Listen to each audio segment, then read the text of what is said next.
Hello, hi guys. Today's recipe కారం దోశ. ముందుగా stove on చేసుకొని దోశ పాన్ పెట్టుకోవాలి. బాగా హీట్ అయిన తర్వాత కొంచెం ఆయిల్ వేసి ఆనియన్ ని ఇలా స్ప్రెడ్ చేసుకోవాలి. దోశలు మంచిగా వస్తాయి ఇట్లా ఆనియన్ రాస్తే. దోశ పాన్ హీట్ అయింది. ఇప్పుడు మనం దోశ పోసుకుంటాము.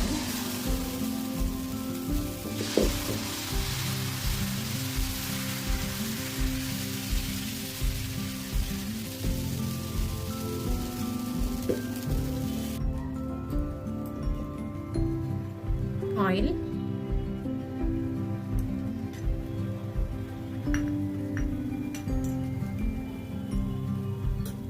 ఇప్పుడు దోశ కాలింది, తిరగేసుకుంటున్నాను.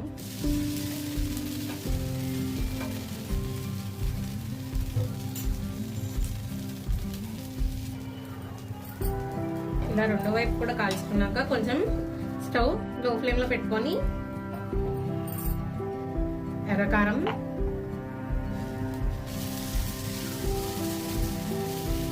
ఈ ఎర్రకారం రెసిపీ నేను నెక్స్ట్ వీడియోలో పోస్ట్ చేస్తాను.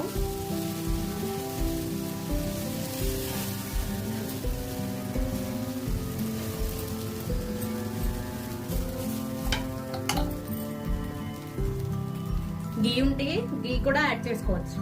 ఇది పొట్టి పుట్నాల పప్పు పొడి.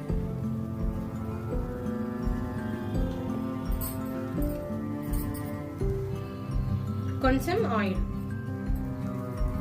వేసుకొని మంచిగా క్లోజ్ చేసుకుంటే వేడి వేడి కారం దోశ రెడీ. మంచిగా ఒక ప్లేట్లోకి సర్వ్ చేసుకొని